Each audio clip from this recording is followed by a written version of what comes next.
Black Oni.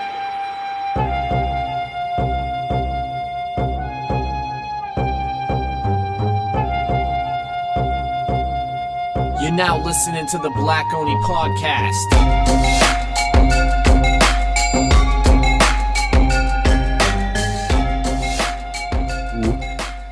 Yo, welcome everyone to today's show. Hi, hello, how are you all? My name is Black Oni. I am the host of the Black Oni podcast, and I'm joined today by the one and only, the man himself, the podcasting legend, Uriah, Andrew Alliance. Yo, what's up, man? How the hell are you doing? I'm good. Thank you for the opportunity to come chat with you, man, for sure. Exhausted, thrilled, happy, all the things. It's been an interesting last couple of weeks for sure, man. Yeah. And, for those of you who don't know, Andrew just launched a new book called Podcasting What You Should Know. Your pasta sounds good right now, Bruh, I have not had food or coffee yet, so you just gonna have to just don't mind me.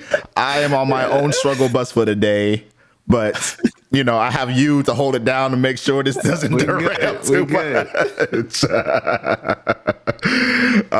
Podcasting What You Should Know.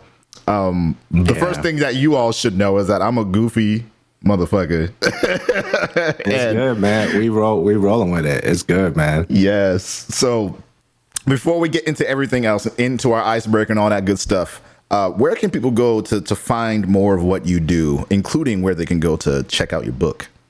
Yeah, for sure. So right now, Twitter and IG is probably the best spots right now. I am adding more things to the blog. So Twitter would be Uriah, which is Uriyya. Once again, that's Uriah, Uriyya. So Twitter has all the information for the book. It's also pinned with the pinned tweet. And I have a link tree there as well, for any information about, I did a trailer for the book as well, which is pinned.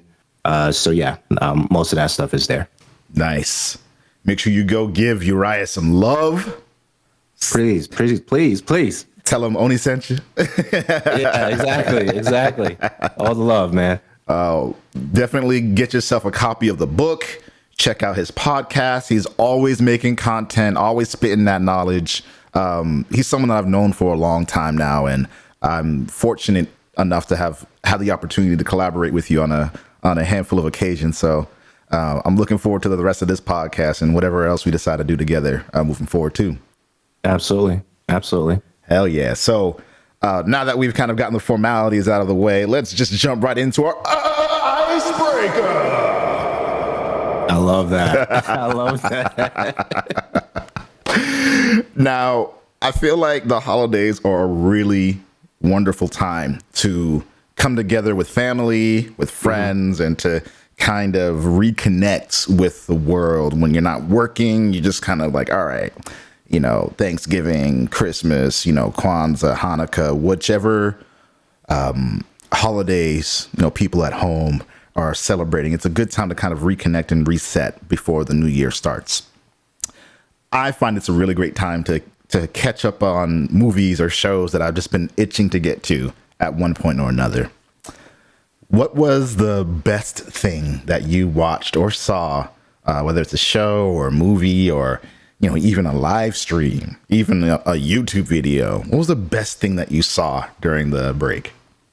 Well, during the break, if I wasn't hanging out with family or trying to figure that out, I think I was listening to a lot of conversations on Clubhouse. I don't think I was watching a lot of shows.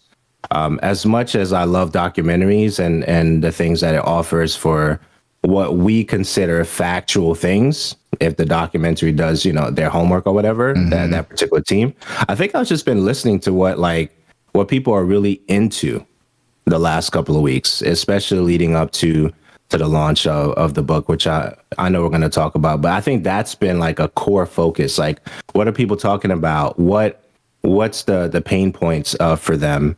And it's like I get excited for research. So when I'm not like doing stuff with with family, I'm researching, understanding. I've always been fascinated with human behavior, which is part of my story growing up and stuff like that, which I didn't realize at the time. I was actually studying people to better understand how to communicate and stuff like that. So that's always been a fascination for me.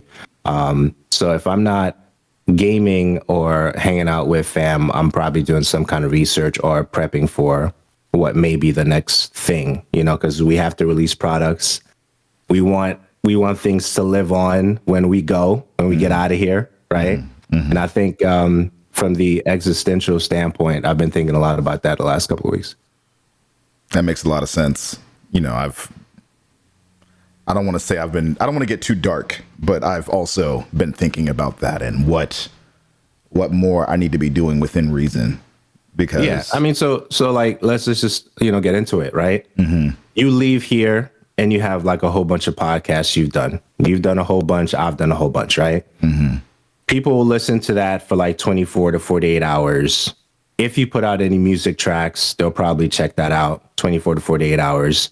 You do comic book stuff, they'll check it out for about a week, maybe cry that you're no longer here. Then what? Mm-hmm. Then what happens? Mm-hmm. Right? And I think that when you look at people that pass away, the things that people tend to do long after they're gone, is the manuscripts they leave behind. Think about all the documents that we look at now that those individuals are no longer here. Your Dale Carnegies, et cetera, et cetera. You can go down the list. We're not watching necessarily videos of Dale Carnegie, but we're still reading How to Win Friends and Influence People. Everybody's reading that, right? So I think that when I was thinking about, okay, so what's the next thing? Yes, I've done a lot of podcast episodes since 2009, but what's the next thing?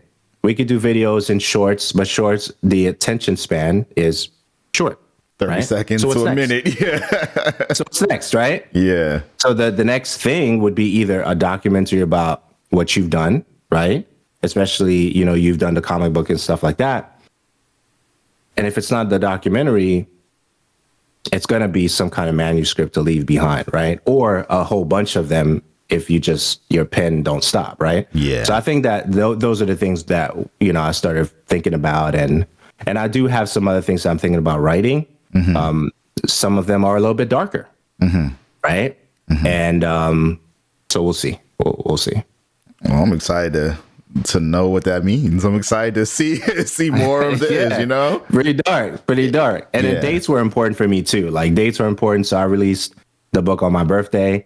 I had some, and the thing to association, we talk about that all the time. You have to watch who you're hanging out with and all that stuff. And it's extremely important because I did more in the first 20 days of this year than I did in fourth quarter last year, 2022, to prepare for the book, right? And I think when I look back at it, is really who was around me and uplifting me, encouraging me, but like, okay, this is the time. It was supposed to come out December of last year, right? Mm-hmm. But I was like, all right, so Christmas would have been dope. But I'm like, all right, what's the next one? Well, my birthday is January 19th, so let's just push it for that. Lost sleep, all that stuff. But at the end of the day, I'm excited for what came out with the product. It's something that I never thought would happen, right? Mm-hmm. And just based on the fact that, like, growing up, like, I struggle with English, so going from that to podcast to writing something, it feels pretty good, man. It feels pretty good. Hell yeah. We'll get into the details of that as well, because a lot of people don't fully think about or understand the stuff that happened before you see who you see today, right? The stuff that people told you on your journey and the things that you learned and picked up. Everyone just assumes that, oh, he wrote this book, he's always known how to write and connect with people, and that's not always the case. So I'm excited to delve into that. Before we do that, I want to talk a little bit about what I watched over the break, which surprised me, actually, which was Black Adam. Okay. I saw that too. Yeah. And it was good. It was. Yeah. And I'm so confused and a little bit frustrated at the world because so many people, in the forums or even when you're streaming or, online, wherever, it's like, man, that movie was trash. trash, trash, trash. Everyone's so excited and happy to call something bad.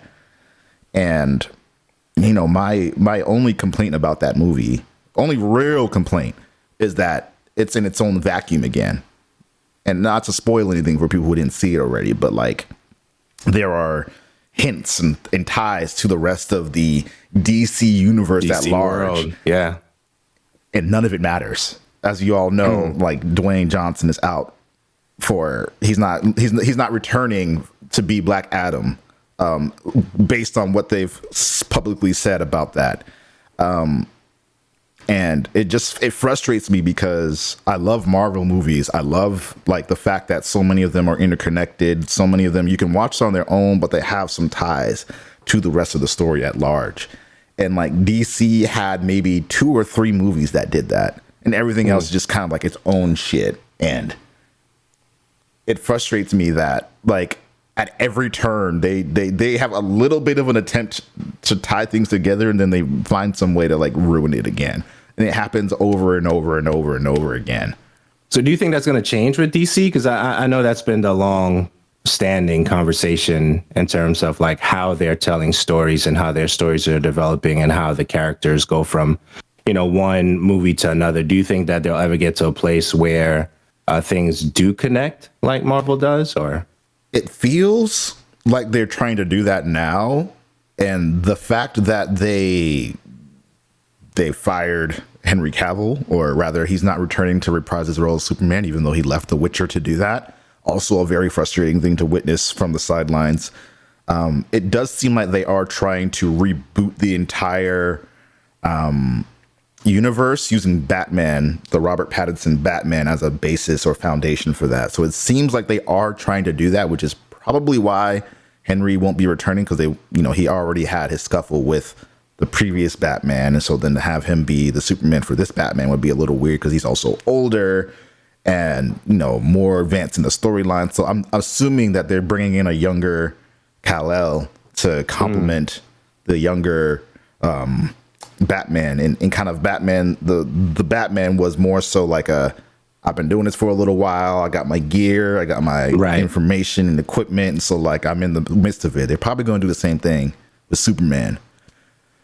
It's just frustrating to like not be there. I'll watch it. Whatever it is, I'll watch it. Yeah. To me, like I know that the business of the things have to be handled for sure, right? But I think I'm still gonna watch it. I did enjoy Black Adam for what it was. I didn't expect it to be that good in my opinion. But I didn't have anything to really compare it to. Right. And for individuals, and that's the thing. I'm at a place now. I don't pay attention to what people say about movies anymore. Yeah. I just want to go in and just watch it for myself, and then determine if I enjoyed it or not. Right. Mm-hmm. And Black Adam was pretty good. Yeah, I agree. I had a great time watching it. I watched it with my wife, my mom, and grandma, and like my mom and grandma love The Rock, so they were like, "Let's watch it now." And of course, that little sound in the back is like, yeah, people are trashing this movie. I'm like, you know what? Let's just watch the movie and see how it is. And we all enjoyed it. Right. Because it sets the wrong expectation if you're going in with that, man. So I'm like, it was really good. It was surprisingly good. Mm-hmm. And because of how you went in with what people were saying, right? Mm-hmm. Yeah, it surprised me too, especially because like, I won't ruin anything, but the story elements, I was just like, I wasn't expecting that. Okay, I'm here for this. That's all I can really say about it. Like people, what are people's expectations? The Rock has come a long way. Yes, like, he's not like a new actor. No, you know what I mean? Yeah. So it's like, come on, guys. Give like us flowers. He's not working out here. Like he's been working out here. You kidding me? Right. Exactly. It's so weird how I don't know, what do people want? Like, what else could they should go make it? right.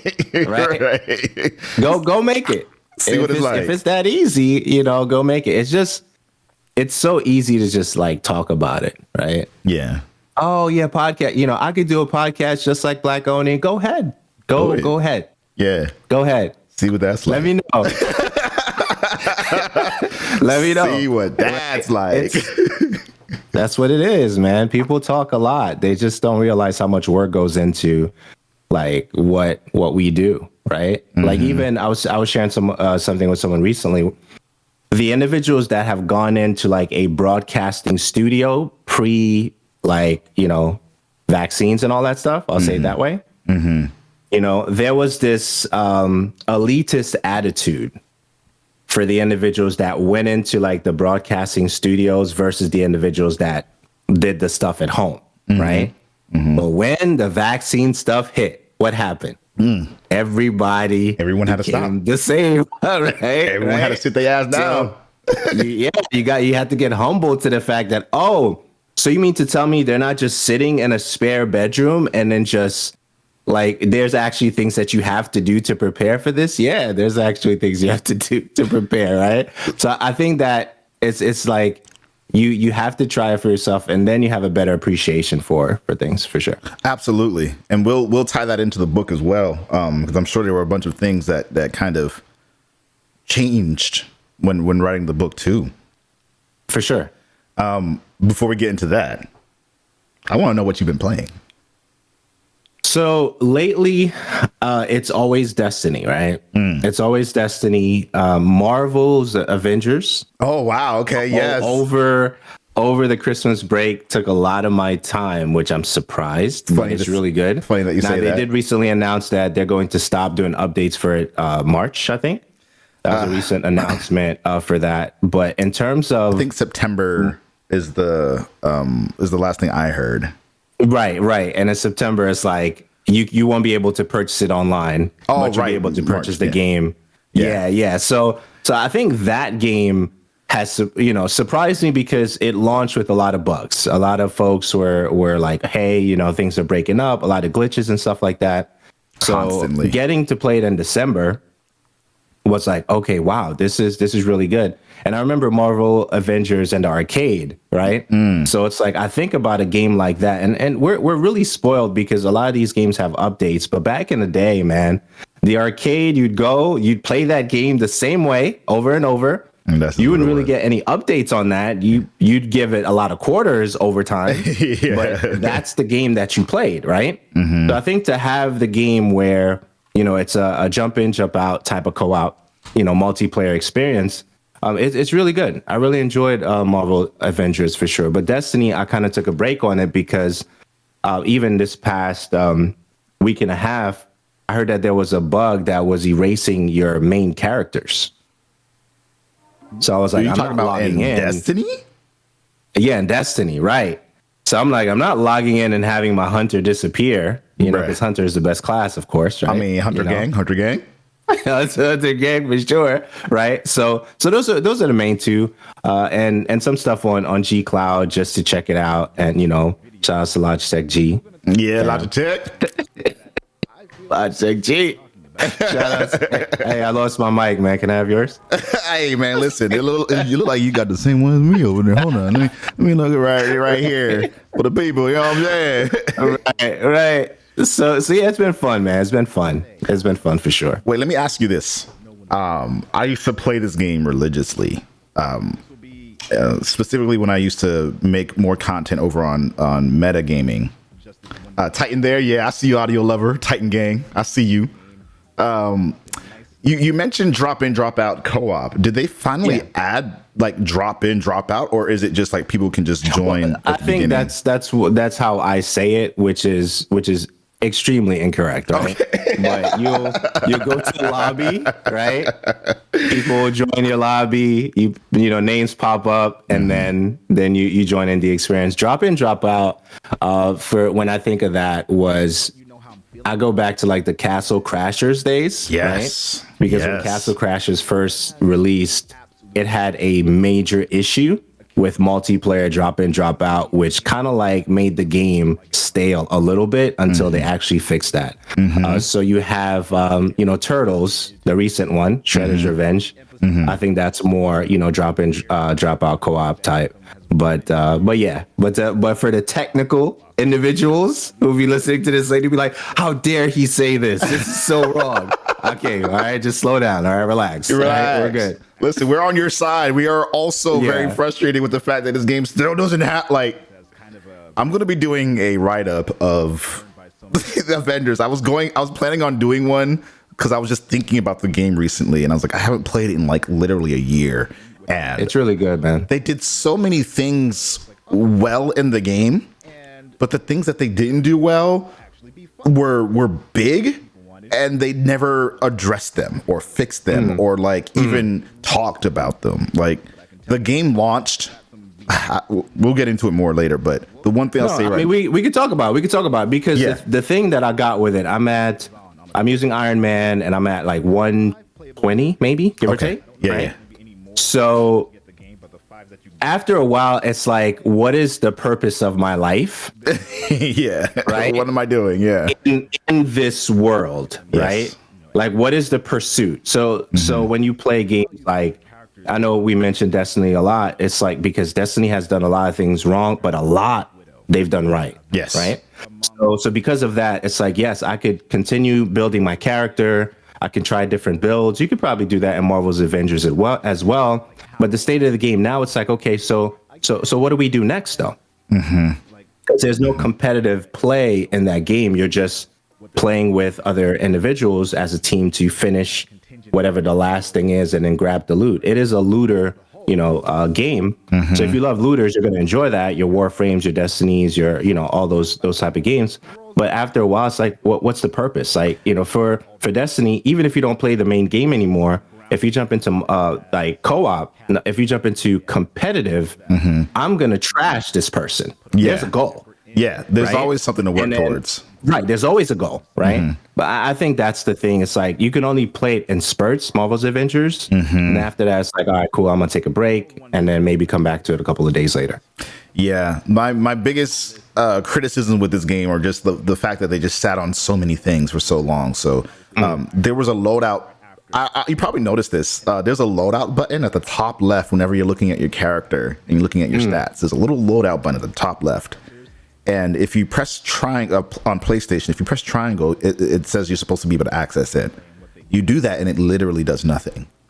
That has been there since day one, and they have still not added the ability to like have preset loadouts. So like if, for example, you're going to this one area where, it's not really a big deal because the enemies don't matter that much in this game like they do in Warframe or Destiny, but you could be able to change what weapons or what gear you are bringing for that. So if you want to use Sonic instead of Vibranium as like the basis of what you do, having the ability to actually change that on the fly instead of having to look at each individual equipment piece and like swap it out every time the match is about to start, that would have been a huge quality of life change to like make building fun, making character builds and doing different things with that fun. But they have not like even acknowledged that it's a problem, even though it's in the game. The loadout section is there. It's just inaccessible, and it's been like that since 3 years ago. It's in. So there's stuff like that. There's stuff like the fact that there isn't really. You mentioned that you're like level 120 right now. I think the maximum level now is like 170 or 175 or something like that. To even get to 150, you have to do the raid. But in order to do the raid, it requires you to be level 155. So in order to access the raid, you have to be at least level 150. But the recommended level is 155 so that you can actually kill enemies and participate and be a part of the team.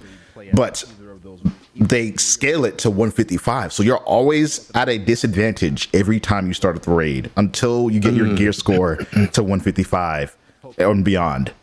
And then to make matters worse, the gear that you're getting to make yourself stronger, the gear from the raids, is not great.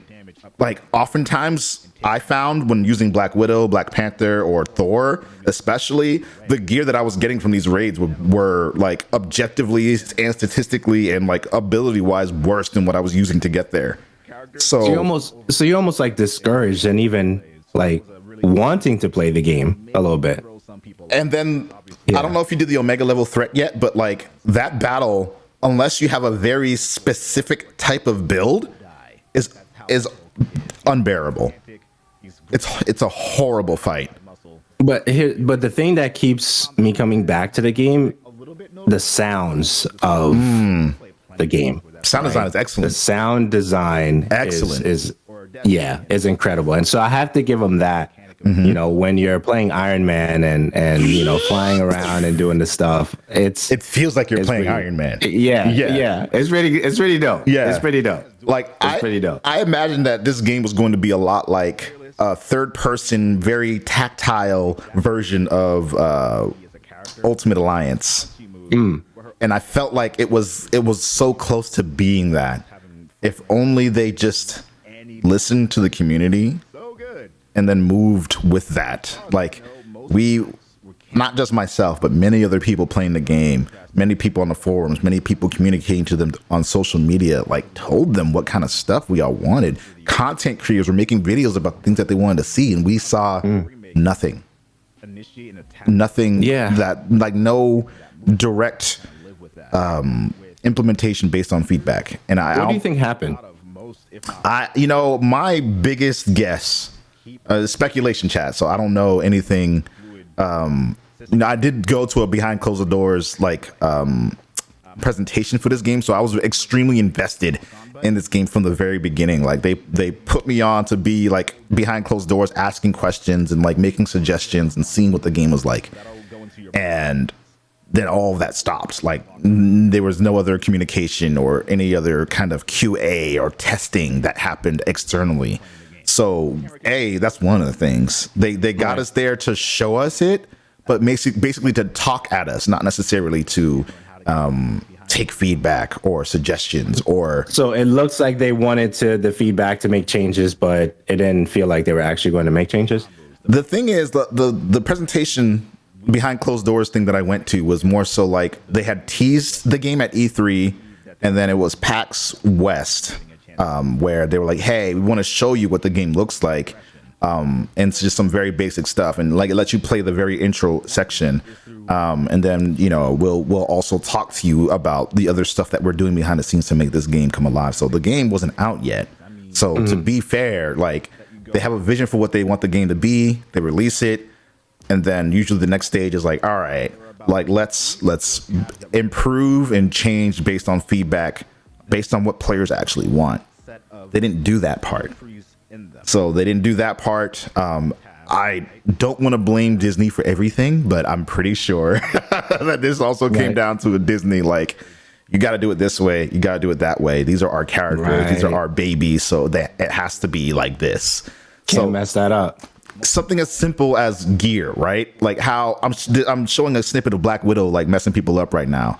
You have whenever you pick up gear, you have a belt, you have a vest, you have the bracelets, and then you have something else, and those are all give you different stats and modifiers for your characters, but you don't see those things on your character. They're just all kind of fluff in the background. It's there because you put it on. I'm looking at your show right now, man. It looks dope, bro. Yeah.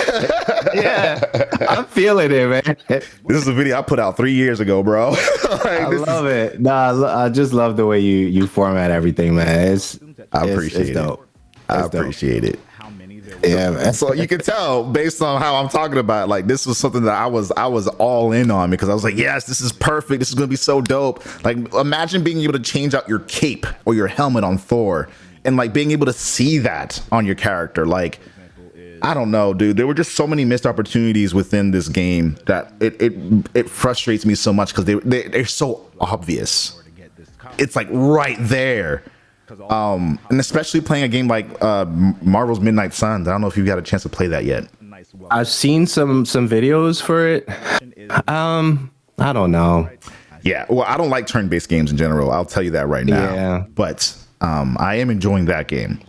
And a lot of it has to do with I've only played for like 3 hours though, so I can't say for sure in the long run what it's going to be like. But what do you like most about it though?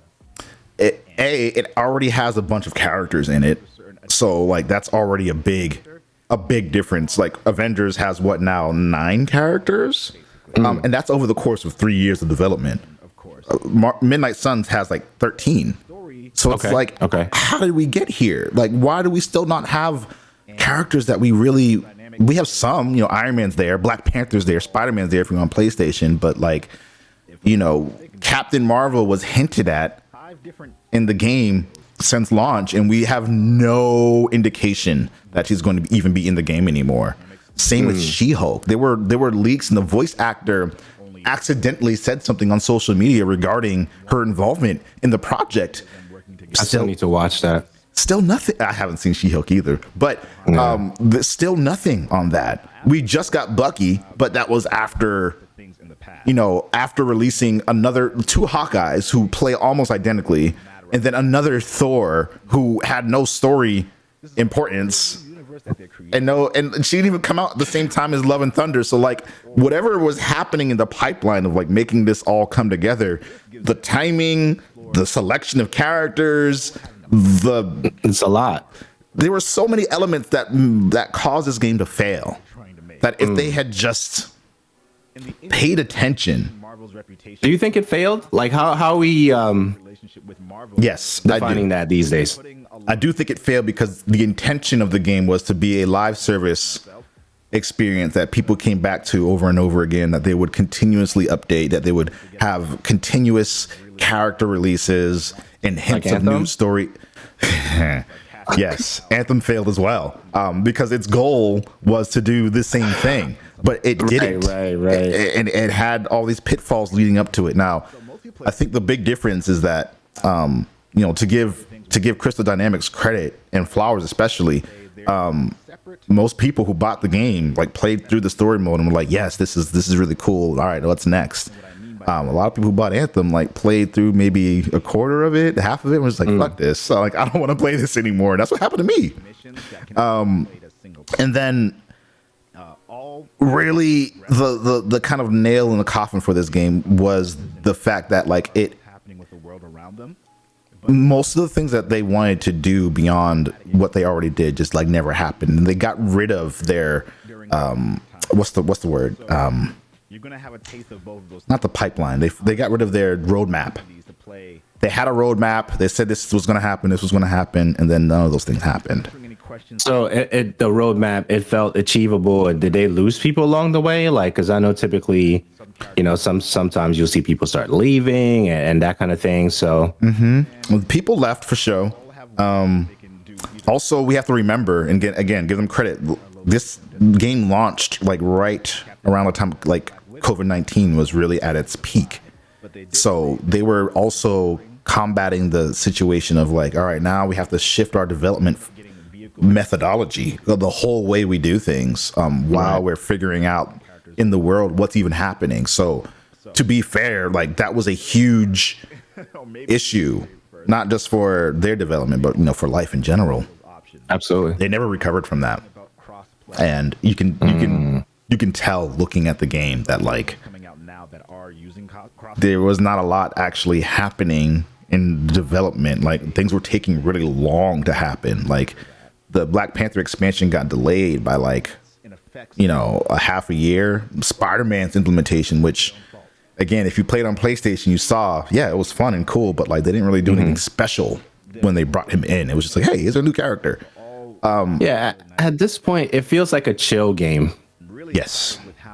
Yeah. And they wanted it to be something different. I'm just gonna, take some enemies out and then, finish this thing. Maybe do one or two more, and that's it. Yeah, I love it though.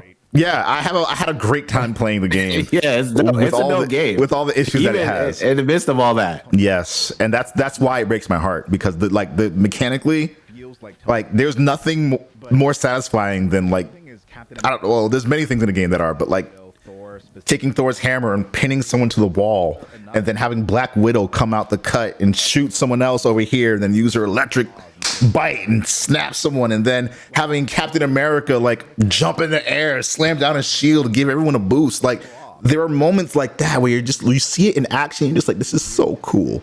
It is. This is so cool. It's really good, man. It's like, and even though things are ending in terms of like servicing the game, I think that just the base game is still good. I agree. If there's anyone, I believe they're making the game free, or rather, they're making all the cosmetics in the game free, starting February. So if you have the game, or if you don't have the game, pick it up because it's super cheap right now. But if you have it, log in, get your free cosmetics, and just start playing around, and don't and just pretend like it was never a live service game. You'll have fun with it. You won't keep playing it, but you'll have fun. Right.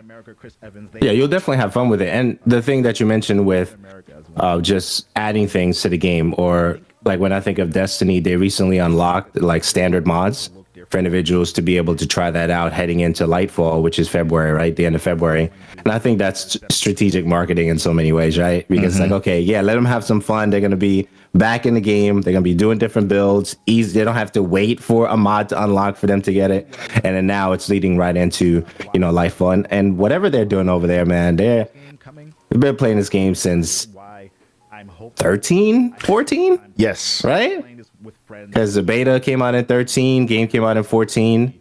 And it's still going. Warframe was out earlier than that. So I think Warframe, and we can't forget even like Borderlands inspiring like a lot of these games for what we see, right? Absolutely. And they all kind of like, we have a lot of good stuff. I don't know what happened with the last Borderlands. It was good. I had a great time with it. Yeah. The Tiny Tina's Wonderlands. No, the Borderlands before that. Oh, Borderlands 3. Story wise was not as great as the other ones, but gameplay wise, phenomenal. So much fun. So two, and then the very, very recent one are probably the ones that we're gonna remember, right? Yeah, 100%. But that's the thing. Yeah. They didn't give up on the game. They didn't give up on their vision of what they could do with it. They kind of, same thing with Warframe. That game launched in a really, really sad state, and it launched in kind of like a beta form. It was free to play. It was free. And they found the way to keep pushing forward. And that's a testament to what Digital Extremes were willing to do as a development studio. They saw their product struggling, and they said, all right, what can we do to fix this? Our original idea of what we were doing does not work. We have to pivot. We have to find a way to bring people back into the game and have them enjoy it. What can we do? That's the difference. I don't think they did that with Avengers. They released the game and said, it's Marvel, it's Disney, you're going to buy it in tough shit if you don't like it. That's great to an extent. And regular updates too. Right? Yes. For meaning to your community. Like Warframe, they're always telling us what's going to happen. You have TennoCon, which happens, regularly, right? And all that. So that community is it's huge, right? Yes. In so many ways. So, but they've done a great job, and I believe they're still inspiring new games that are considered looter shooter, FPSs in the genre. Enough about Avengers. I'm going to cry at this point. So guys, that was the state of the game for Avengers. Make sure you check it out, right? That's the video right there. Honestly, like I might just take this out and then make this like the video I was gonna do before. Hey, it is. We got it, man. It breaks my heart. But beyond that though, there's been a lot of other games that have been released recently or that we've come back to. So I mentioned a while ago that I just started Midnight Suns, and I'm really enjoying the variety of the characters, right? Like you have Iron Man, you have Doctor Strange, you have Magic, you have Ghost Rider. You have all of these characters who some are more obscure, but it's fun to experience those characters because it's like, this is something totally different. I'm going to say Avengers again. Avengers' first two characters were just two different versions of Hawkeye. And like, those are the two like other characters that they released as like, hey, be excited about our game. We have Hawkeye and we have Hawk Girl. Like, so see, I don't even, because I wasn't even like checking out the game at that time. So they released two Hawkeyes as the beginning characters as the next like DLC characters, where they were like getting people excited about the future of the game. They're like, all right, yes, cool. No, our first ever expansion with two brand new characters are exactly the same, And the boss fight you're going to be doing is the Hulk, which is like, you're just recycling everything. Right. Like, even the villain. Like, Right. he's in my party right now. Like, how did we get here? That's crazy. Like, there's so you have that, you have Call of Duty. Oh yes, man. I haven't played in like a few weeks, but Call of Duty has been my jam. Call of Duty is good, right? Yeah. And I need to see what's happening with Division 2 because I still have a lot of love for Division 2, so I need to check out what's happening there. I remember we were jumping on Division 2 at some point, and you were like showing me around a little bit because I had stopped playing for a while and jumped back in. It's an amazing game too, man. Yeah.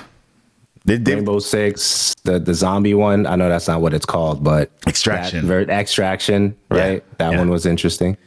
And that's the thing, right? Those games, all those games you just mentioned, Rainbow Six, The Division, those all launched in really poor states. And they kept grinding and working to make those games better because they believed in the product. They believed that over time, if they kept at it, they listened to feedback and they kept moving forward, that they would make something good. And they did. Yeah.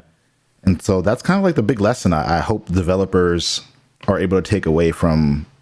I will say Avengers was a failure because even financially and like what they wanted the game to sell, like it was a failure straight up. I think that should be a lesson to the publishers specifically with regards to that. I'm sure that Crystal Dynamics had big plans and visions of what they wanted to do, but were told to scale back because of money or scale back because of what Disney wanted.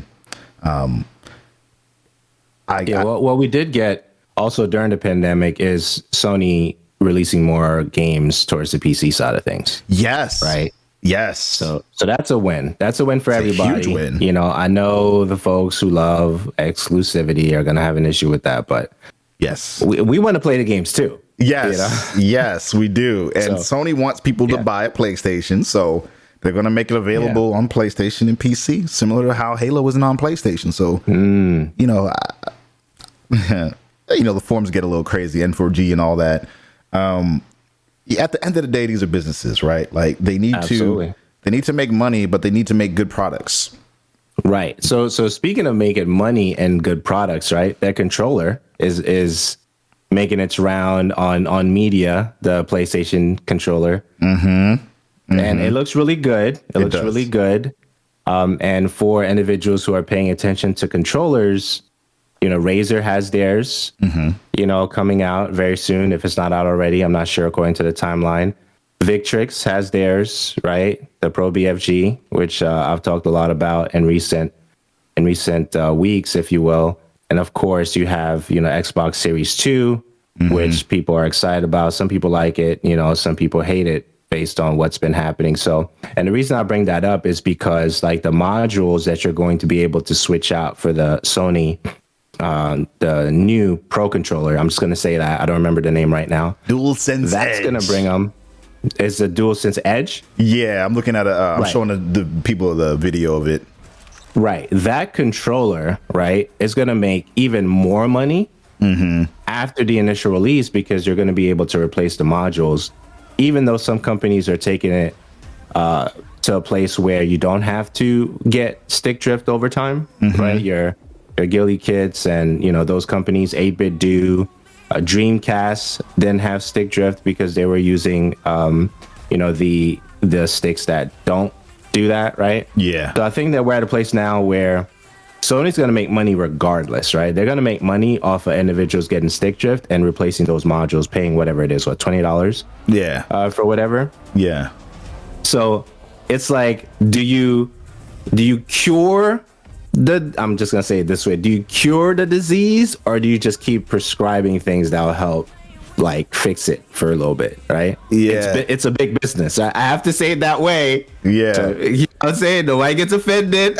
I'm not trying to hurt anybody's feelings. The hope is that they don't do shit like that, but it means sometimes they do. Or do you... Right? Yeah. I'll just leave it there. I'll just leave it there. Well, all right. So I assume that if you had a chance to check this out already, that there's not a lot you can say about it. No, my thing is like I don't have it, right? Okay. I do have the Pro BFG, which I love. I think Pro BFG strikes the right balance between everything you need, and you don't realize you need it until you actually use the controller, right? So it doesn't have vibration, and people are like, well, I need my controller to vibrate. And I'm like, yeah, do you really though? Because if you're playing FPS and you're trying to aim and you're trying to do certain things, you don't want, right? Yeah, right. Exactly. You don't want that, right? So I think that's like, well, you're just making a case for it because you got the controller sent for free. No, but nobody wants vibration when they're playing something super precise, right? So I think that there's that. But what if you're not playing something super precise and there's the conversation that surrounds that, right? Yeah. So I think that no, I don't have the PlayStation DualSense Edge. I want all the controllers. I want to be clear. Yeah. Any company that's like, hey, do you want to check it out? Yeah, I'm down for that. But no, I don't have that one. It looks really good. I still want the original PlayStation 5 controller. I think it's a dope controller. Me too. Do I want a controller that's going to have stick drift later? I don't. I think the only one I've experienced that in my last, I would say, decade of gaming would be the C40 by Astro. But they had replacement modules for it. I have not had, any other stick drift issues outside of the C40 in the last 10 years, which is great. That's a great track record. You know what I'm saying? So my PS4 controller had that a little bit. One of my first ever PS4 controllers. But other than that, I also haven't had any kind of issues in the last 10 years with controllers. So yeah, and most of it you wouldn't, right? So if you had the Dreamcast, it had the Hall effects. PS3 had Hall effect. Type Guild Kit has Hall effects, and I think that's 8-Bit Do for their premium controller has Hall effects, and I think that's the nature of that's where we're going, right? And companies are trying to decide, well, if they buy one and done, are they still going to remain in our ecosystem? So now if we give the cure for the stick drift, how are they still going to remain in our ecosystem? So that's the next thing, right? So 8-Bit Do is like, well, we know you love our controllers, so we're going to give you one controller that has the standard stuff and then one controller that has the Hall effects. And then, we know you love it. You're going to keep coming back, right? But PlayStation is like, okay, well, we did it for the PS3, but right now PS4, I don't know what they did for PS4, but I still love my PS4 controller. PS5, beautiful controller, don't have it, but I've heard great things about that. Also, you don't have a regular PS5 controller. So you don't have a PS5 controller? I do not. Interesting. Okay, I think you're really gonna like it. I still want one though. Yeah. Still want one though. Hey, right? Sony, you listening? Hey, get my guy a controller right now. Right. Yesterday, send that shit. It's a dope controller, and I think the reason why I didn't make such a big push for it is because I like asymmetrical. Okay, gotcha. So I usually use that, right? Because I fell in love, if you will, with that format for the Xbox side of things. So asymmetrical has been something I enjoyed. But I hear amazing conversations surrounding the PlayStation 5 controller. But yeah, so do you fix the cure? That's the thing. That's a big business decision, right? Yeah, that's honestly how a lot of the medical industry kind of moves right now. It's like we can make a lot more money. Do you give them the cure, or do you just treat them? You treat it, right? It is very frustrating to have borne witness to that. I have a cousin who entered the pharmaceuticals industry, and he noticed a few things about that. And he was like, we have data backing this as a cure, yet we're still giving people this as a prescription to treat it. Take with that what you will, people listening to the podcast, but be very careful with words here, because words are extremely important, right? They are. Do your research, everyone. Even down to EVs and how we're seeing the shift in electronic vehicles being pushed as much as they are. It's a beautiful thing to finally see that happen. But we've had EVs since I was in middle school. Since I was a wee lad, we've had access to nitrogen what was it, the nitrogen cells. Like, I was researching that stuff when I was like 12. So this technology has been here for an extremely long time, but the reason why this stuff is picking up and being pushed now is because now companies are getting tax incentives. They're getting additional money for moving towards EVs as part of their lineup. And so that's why you're seeing so many American makers making EVs now and bringing all that to the United States, is because, you know, I don't mind getting political on the podcast. So this administration has made that a priority for them in order to hydrogen fuel cells. Yes, hydrogen fuel cells have been a thing since I was like 12, not nitrogen, hydrogen. But they're making that push now because there's money behind it. You know, they've always had the ability. They've always said, oh, we can't bring manufacturing over to the US because it'll be too expensive. Oh, we can't make EVs the standard because there's no way to physically, get people to change over. Oh, we can't get enough resources to make EV charging stations as common as gas stations. They're doing it. They're doing it at record paces right now because they're getting a little extra money for it. They're pretending like they never had the ability. The money, man. You know, that's how it is. That's the game. It's frustrating. But we're here. You know, we're doing it. Yeah. Let's talk about a little bit of, since we talk about doing it, we here, you know, doing all the things. We're here. Let's circle back to the book. Yeah. Because I have a bunch of questions about it. Now, I haven't read the book yet, but I will be doing so at one point or another.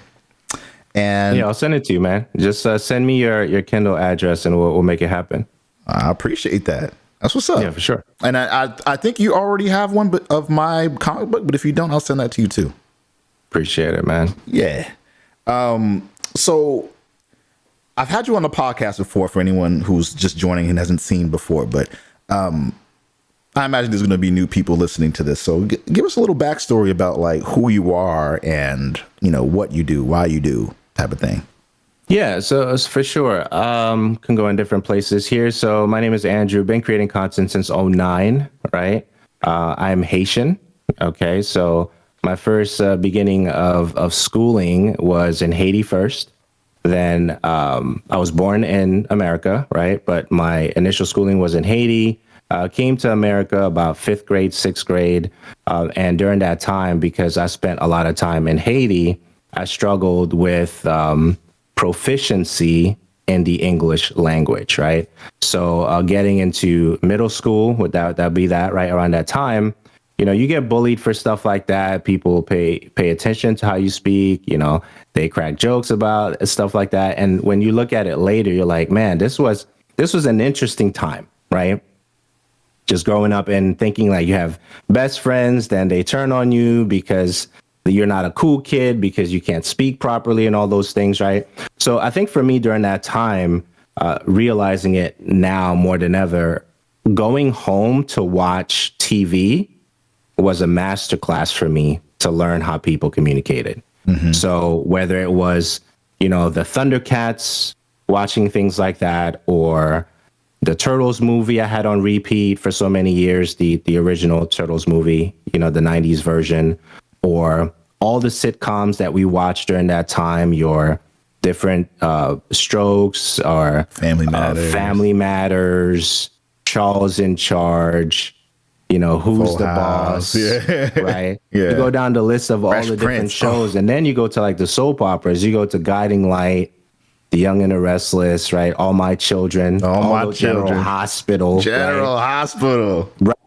Right? It's bringing me back, bro. Bro, if the actor was great, you learn from that, right? If the actor, you know, was subpar, you learn from that too, right? So I think for me during that time, I was like watching and just studying those things, not realizing that it would become an obsession later on, right? So you fast forward maybe 2004, give or take, right?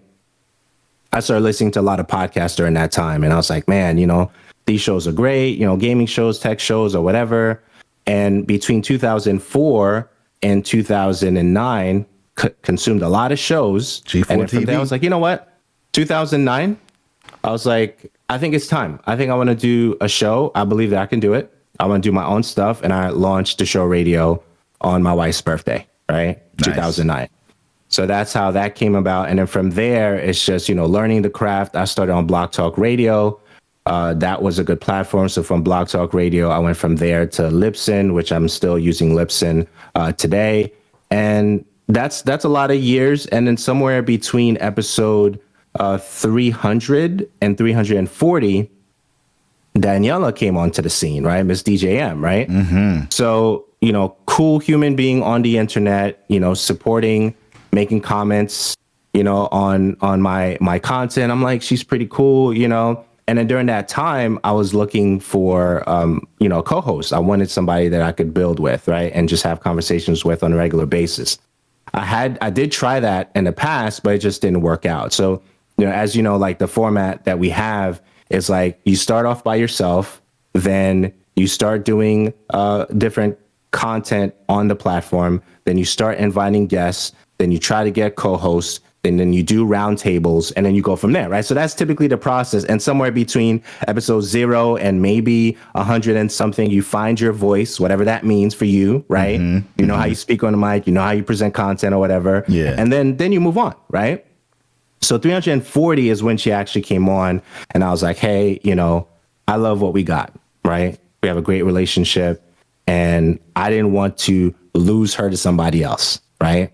I was like, if I lose you to somebody else, I'd feel bad about it. This was a great opportunity for me to just make a decision and not be selfish, believing that I'm the only person that can create the show radio, right? Mm-hmm. And that's selfish in a lot of ways, because her voice, she's a genius, right? She doesn't say it, but she is, right? And yes. The fact that, I'm able to create with her is an honor in so many ways, right? So she came on at 340, and we're at 630 something right now. Love it. Right? Love it. Right? Still going, still going strong. And it's weird, man. It's like, we don't argue, right? Yeah. It's like the perfect co-host, right? Yeah. And that's what everybody wants, right? But I think the foundation of that is, trust, synergy. Even when I'm trying to do stuff with the show, I'm just like, hey, what do you think about this?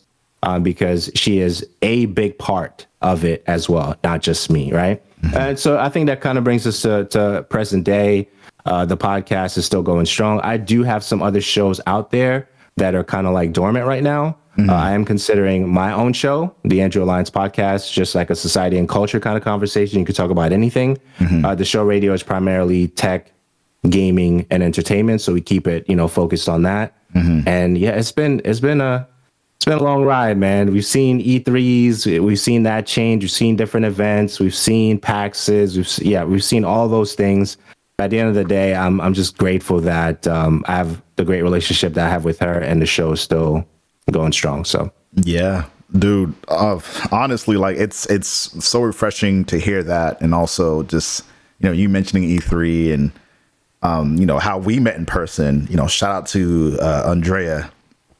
Absolutely, man. She was a driving force for me meeting a lot of people, and a lot of people that I still keep in touch with regularly to this day. So unfortunately, she passed. Yeah, man. And that really hurt, because I would think about her all the time and reach out and see how she's doing. And there was a time when she was so bright. She was the glue. She was the glue. Yeah, man. So I wanted to kind of take a moment to kind of pay respects to her, because without her, we wouldn't have met, at least not when we did, at such a pivotal time in both of our careers. So,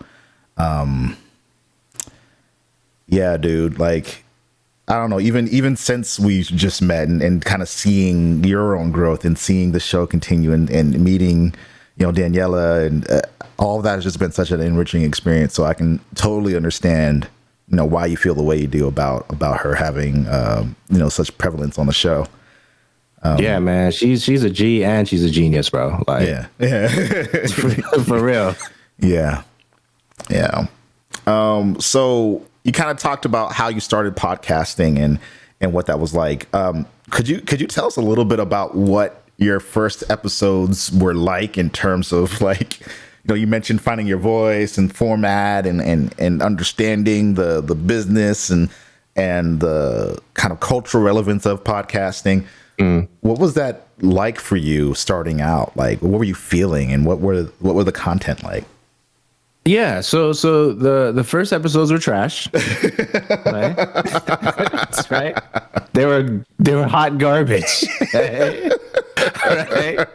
And but I believe that I would get better, right? It's just putting the reps in. The first episodes were not that good. It was just me having conversations about things that I liked at the time. I think during that time it was heavy in Gears of War stuff, right? So we were doing a lot of conversations around that. But I mean, they weren't that good. But no, they were trash. They were trash. But they you get worse credit. But you have to start though. You have to start. You have to start. You have to start. And I think that in that I was able to start, getting better at my craft and how I delivered information. And then I started interviewing some of the individuals who were colleagues in the space, right? Because if you don't have a platform, there's a lot of individuals you won't be able to reach. So if you don't start the podcast, you can't say, hey, I'd love to interview you. You can't even say that because you don't have a platform for the person to come on. Like, who are you? What do you do? Like, I don't know. Exactly. Yeah. Exactly. So I think that even if you're starting to interview individuals who you love in the space, you have to start, right?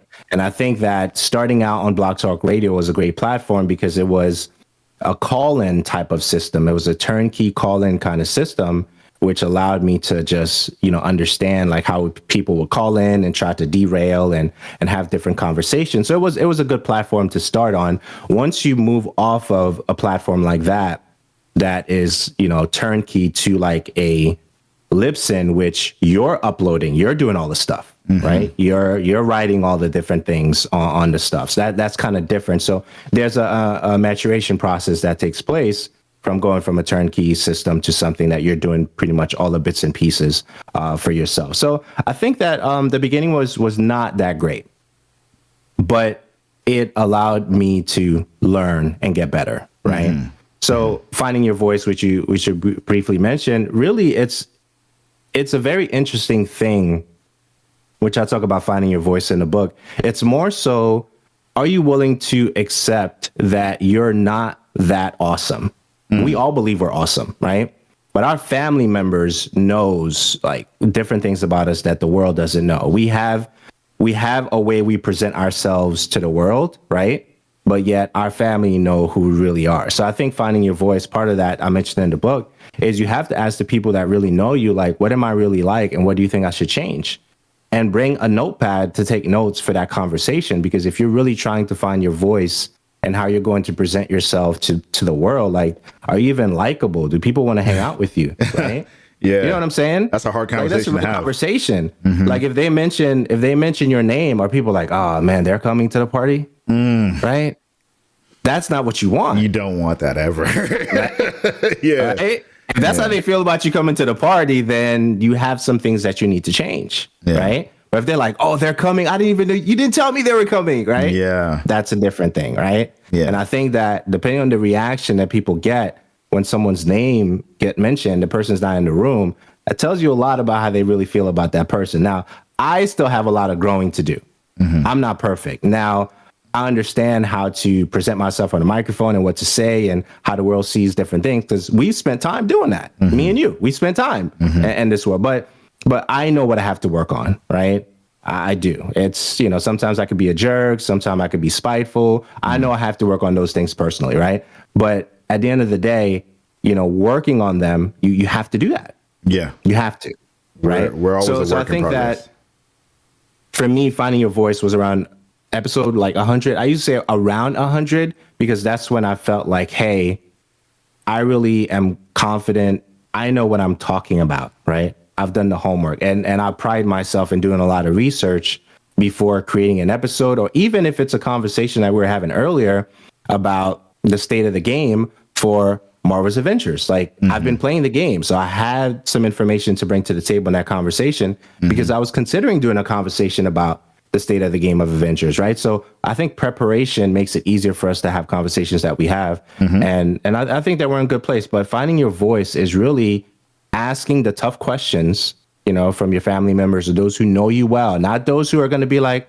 oh, like you're great, you know, you're perfect. Not those individuals, like the people that are going to tell you like, hey, that was foul, what you just did, right? Those are the individuals that you want to go to. And then that will prepare you to get to a place. Okay, now I want to do video. Now I want to do, you know, podcast stuff. You need honest people in your life. That's a big thing. Gotta have them. Yeah. So with all the knowledge and experience that you've gained throughout the years, that leads me to my next question, which is what made you decide to make this book?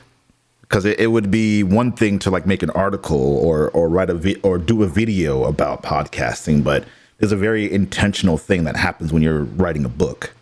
Right. What made you decide to do that?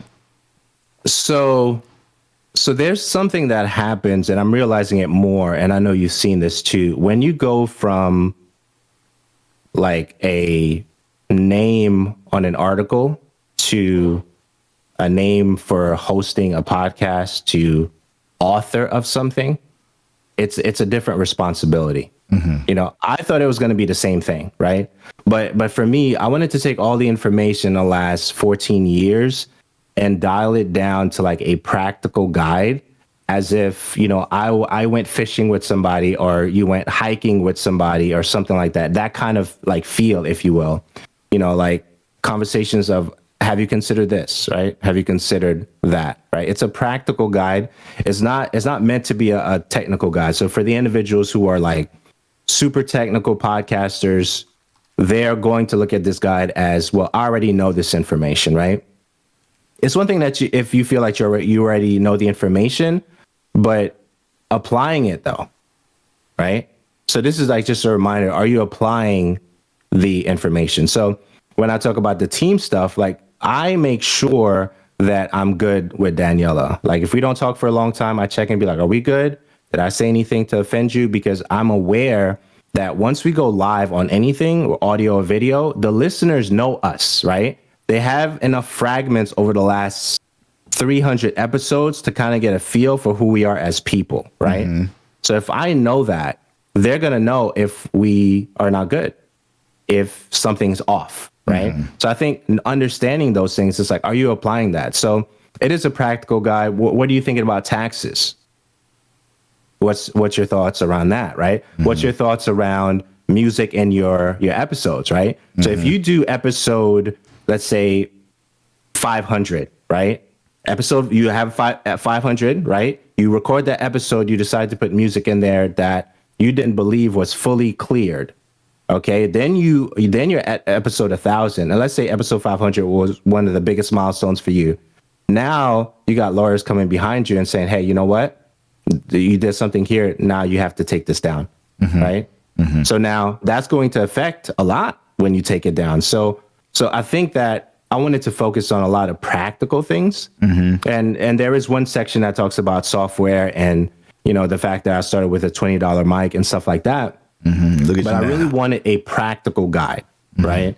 That individuals be like, well, you know what, this is, and even if you're not a podcaster, you can walk away and be like, I know something now about this. This is a lot. It's not as easy as people just getting behind a mic in a spare bedroom and doing it. There's a lot of work that goes into that, right? So now the software side of things, you know, I was very, very intentional, because the first piece of software that I talk about in the book, I'm aware based on our colleagues, nobody's talking about it. So it talks about, like, you know, the copy that says, oh, the secret tool, blah, blah, blah. Like, that's intentional. There is a tool in there that nobody's talking about, right? And the interesting thing about this tool is that it's worth at least $100. So if out of the book, you just get that, it was worth you getting the book, right? And what it does is it just buys you time back. And I'm gonna try and give you a little teasers, right? Yeah, I don't want to ask you directly. It was audio and video. Yeah. You know, it's one of those things where you can go, you know, make food, maybe you run to the store and it does a lot of stuff for you and you get back and, you know, it's that kind of vibe, right? So I wanted to put that tool first because I'm like, if it's worth $100 and it's being sold already for $100 on the market, right? So I did my research there. And some companies, what they'll do is they'll make it as an upgradable thing. So they'll put it behind a paywall, right? In a subscription model. Yes. So I'm like, okay, so knowing that, so the value proposition here. So what you're proposing doesn't have that price tag associated with it. Right. That's what I'm saying. You know what I mean? Yeah. So it's like I wanted to do something at least like that. So yeah, the chapters, I think we have about 22 chapters in there. And I'm like, yeah, there's information that's, you know, to the point, you know, the history of podcasting we start there. We talk about that a little bit. So I'm excited for the value in there as a practical guide, but I am excited for how people are going to respond to like the tools section of the book as well. And, you know, we talked about Daniela. I did do a dedication for her in the book as well, because like, she's super dope, man. So love that. That's the answer I wanted to hear. That's perfect. So who, you talked about Daniela, were there other people that you collaborated with to make this book a thing, or was it mostly like internal? Did you reach out to any people to like get some insight on things that you wanted to include? I didn't want to reach out to anybody to include anything because I wanted to be my voice, but the research was everybody that participated. And what I mean by that is I spent like 14 weeks on Clubhouse doing rooms about podcasting, like AMA, like Ask Me Anything, you know, and I'll see if I can answer that. So the R&D for the book came from those rooms on Clubhouse. So they were like at least an hour and a half a piece, 2 hours. And I kept, you know, answering questions of anybody that had questions about podcasting come up. I was looking for the question that was going to be like, I never thought about that, right? So if that was the question that came up, if it ever came up, then it definitely made it to the book as a practical guide. So 14 weeks, you know, I'll do a room, you know, so you want to be a podcaster or whatever I called it, you know, podcasting tips, tools, and tricks or whatever. And people will come in, they'll ask questions, and then I will take notes. I will listen to that back and be like, okay, so that could be a chapter. That could be a chapter. And, you know, someone came up, you know, towards the tail end of that R&D. What about taxes? I said, oh, financing. That's a chapter. Just, you know, just the fact that mentioning that taxes can be a thing, the way you're itemizing and all that stuff, you know, you got to be mindful of that, right? So that became a chapter. And then they were like, well, what about contracts? And I was like, well, people here in perpetuity means forever. Are you aware that it means forever? Like forever, right? Like way beyond you're gone forever. Yeah. So if they have, you know, rights to your likeness and stuff like that forever, when you're gone, they can use it. Right. And your family is not going to be able to get those royalties for that.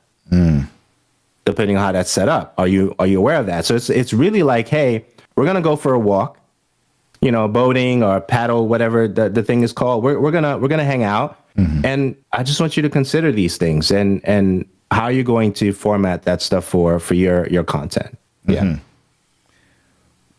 What would you say was your biggest takeaway from creating this book? Whether it was a lesson that you learned or, you know, something about yourself that you kind of like realized, or even just like anything. Yeah. So for the takeaway for me, it was more so like 14 years, man.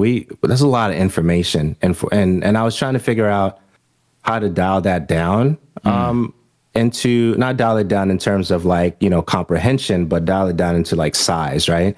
Because if the book became like a super technical guide, you're looking at least 300 plus pages.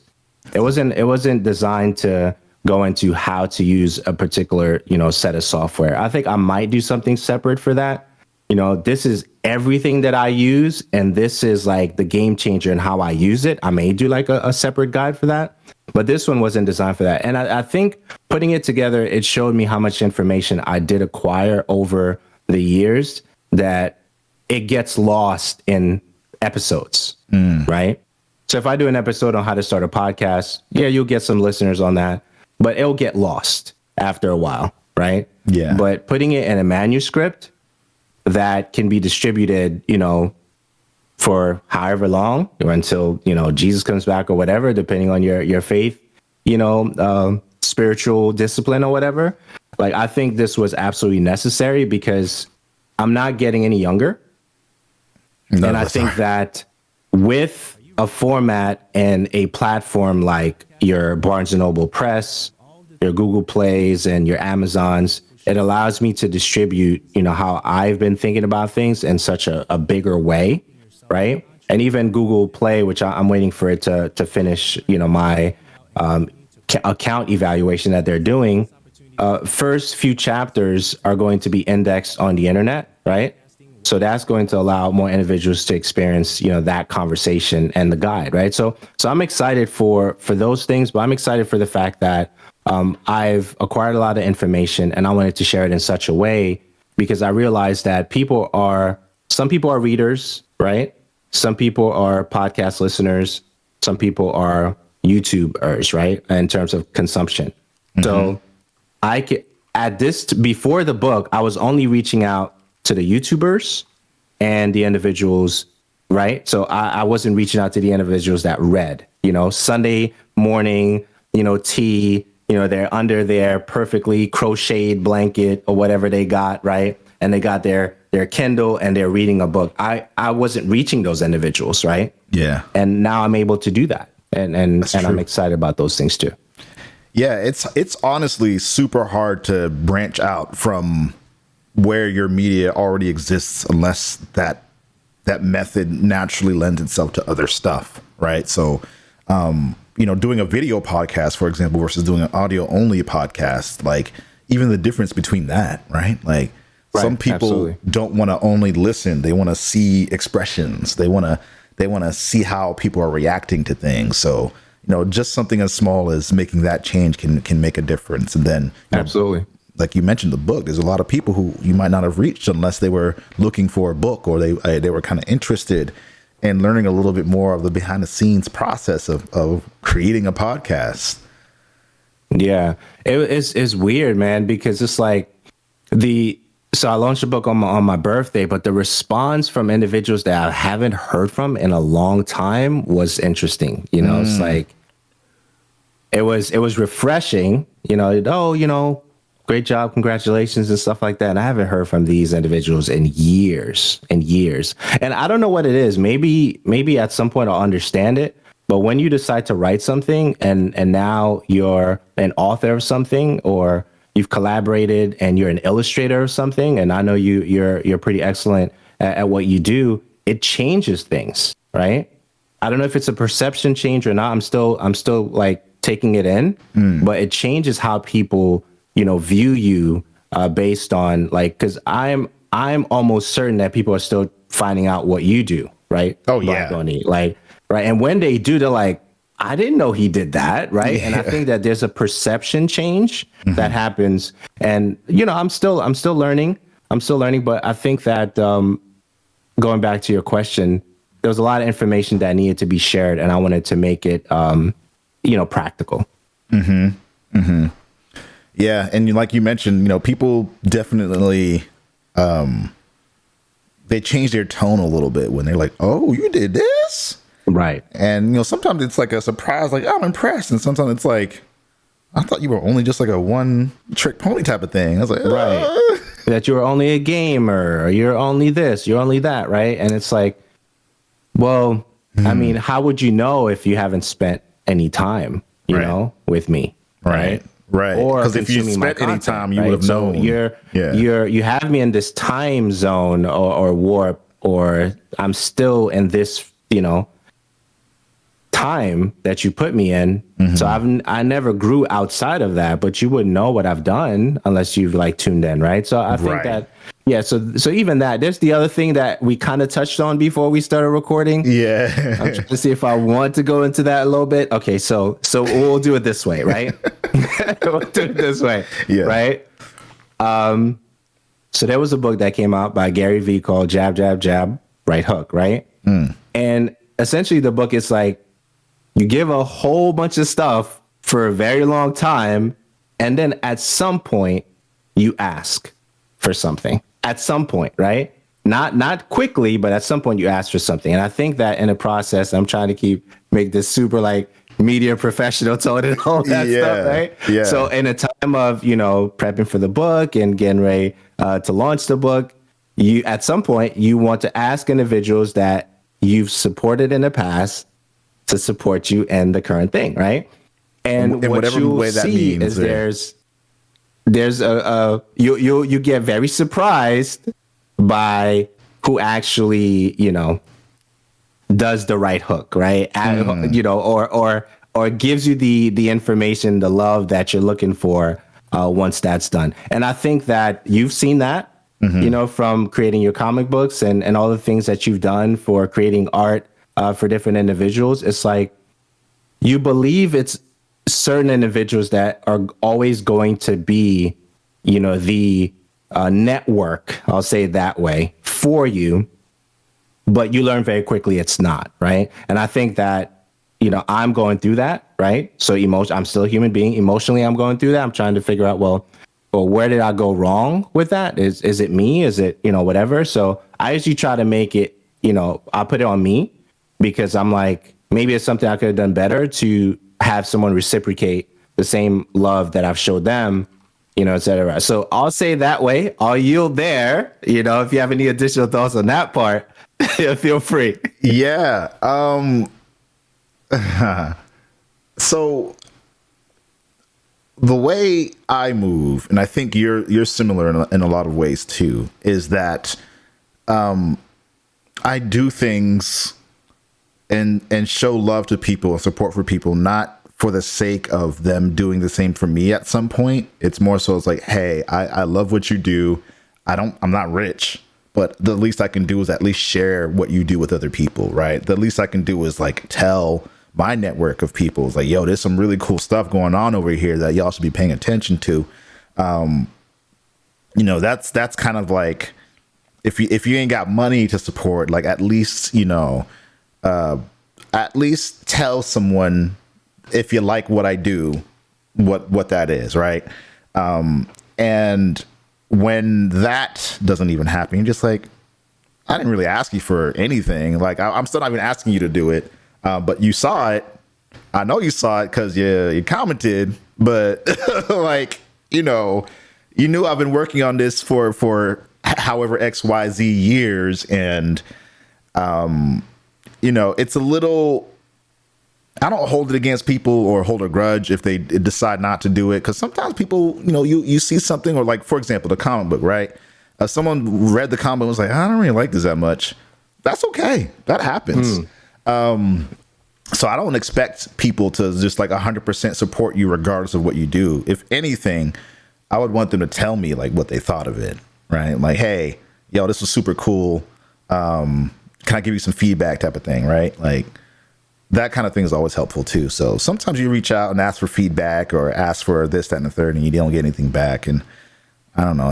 I think as a creator, you have to let go of the fact that can happen, even though you've kind of reciprocated a level of love or affection towards that person's work that, didn't get sent back. So while I don't seek it, seek people to kind of move the way that I do in terms of support, it is a little weird when it happens with like people close. And you're like, yeah, this is weird. Again, I don't do these things with the intention. I thought you appreciated, what I was doing. I thought you said you supported what I was doing. So yeah, so it's an interesting thing, watching that play out, man. But for real though, man, like, if you've seen me around for a long time and I've had you on this thing and I've, shouted you on that thing, we're not, like you said, we're not asking for you to like, buy the book per se, right? Which is great. Always if helpful. You do, because that's support. Yeah. signal boosting is support, right? So I think that as much as I want everyone to have the book in their hands, I do understand that there are situations that take place that you may not be able to do that, right? So let's be honest and fair about that, right? But I think that it does affect us, and what we do to move past it is we just keep creating, right? Because there are other things that need to happen. So like I said earlier, there are some conversations I want to have in manuscript form that are a little bit darker, right? And I do believe I want that conversation to be out on, to the world, right? So that's going to be a different audience altogether. Yeah. It's not going to be a podcasting audience. It's not going to be a tech audience. Those individuals that are affected by those things may be podcasters, maybe video creators, maybe writers themselves, but the subject matter is completely, I'll share it with you later on. Okay. But it's, offline, but it's a darker matter. Yeah. Right. And how I navigate through that is going to be critical as well, because I'm not an expert in that field, but I've experienced the effects of that particular, subject matter. Right. So that's your teaser for that, right? Okay. But support is great. I mean, I love support. I've gotten support from individuals I haven't heard from for years, right? And I think that's amazing. And I'm just excited, man. I'm excited that I can look at this thing. Even the title was provocative in nature. It's like, because we believe we know everything about podcasting because we do it. But I don't. I'm still learning a lot about it myself. Yeah. So there's that. Yeah. And I think to kind of like bookend that what you just said there is that the pursuit of improvement, the pursuit of knowledge is one of the things that makes humans so formidable. And when we lose that, we become stagnant. We kind of become lost to time. So I feel like, the approach that you have with this is like the right approach. And I think anyone else who's listening to this or watching or thinking about, what your what next situation is, should try to be mindful of that too, because we should, in theory, all be working to better ourselves and better the people around us and learn more about the world.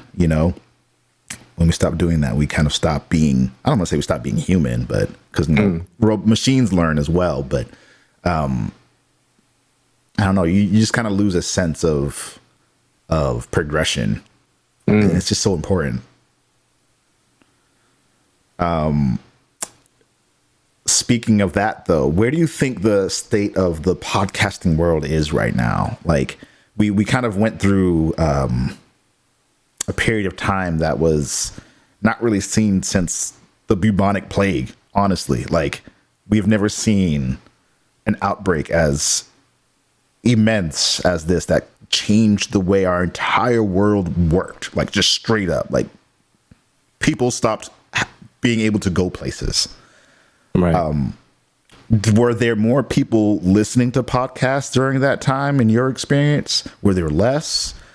Is that the same right now as we're kind of moving towards a world of normalcy? What have you observed? I think it changes depending on what platforms you're on. So if you're on like audio on demand, like your Twitter Spaces was, extremely heavy, right? And of course, Clubhouse was extremely heavy. That was like a very unique time during the pandemic for individuals who are consuming content and be able to share and collaborate in such a way. And that platform, we saw a lot of individuals become, amazing at different areas of expertise because of the Clubhouses and Twitter Spaces. But to touch on your original question, there's a situation right now happening with podcasting where it's becoming so much easier to create on the platforms that it's just whether are you going to do it or not. That's where we're at, right? Yeah. So last year, you have YouTube. What they did was they have a dedicated page for podcasting, right? Which I didn't know that. Like, who knew that they were going to do that, right? Yeah. Because there's so much individuals consuming information in that format. They were like, you know what, we're going to put a dedicated page, youtube.com/podcasts. That's a dedicated page now. Holy right? shit. On the platform, right? So you have that. The next thing that we saw was Twitter is considering becoming a podcast platform. So we saw that. The other thing we saw also for trends and things that are changing is for podcast consumption, number one is YouTube. Number two is Spotify. Right? Tell you a lot, right? Like, do you want to create content on YouTube, video, audio, and then make that into a podcast? You could. They have a dedicated page now. Like, what do you want to do about that, right? Then the other thing that we saw was go live together by YouTube. The vertical going live together on your mobile platform. If you qualify and you meet the numbers for that for YouTube, you'll be able to do the go live together on YouTube. That can be a video, right? People watch that. And then you strip the audio and then you make it into a podcast. Like, there's so many different ways to actually do that now that it's like, we didn't have those things. I'll say this. I didn't have those things back in 2009. No. Right? No. And then the people who started in 2004 and 2005, they didn't have the things that we had in 2009. Right. Right? So I think that it's one of those things where you look at Substack, right? Gives you an opportunity to create a podcast and then push it to Spotify. You have Anchor. You can push, of course, main place, Spotify. Anchor's rebranding to potentially becoming, like a podcast studio type, Spotify for creators type of platform, which they hinted at via surveys and stuff in recent weeks. I'll say it that way. So it's like, we have the stuff. And most of it is free to use. Now, there's a transaction, right? Even though you're not paying, you're giving up something, whether it's data and time, and information and stuff like that. But we have so much at our disposal to create. So I think that between the on-demand stuff like Twitter Spaces and your Clubhouse and then podcasts, I think we have a lot of consumption on both sides. But the time that I spent mostly during the pandemic was the Clubhouse side of things.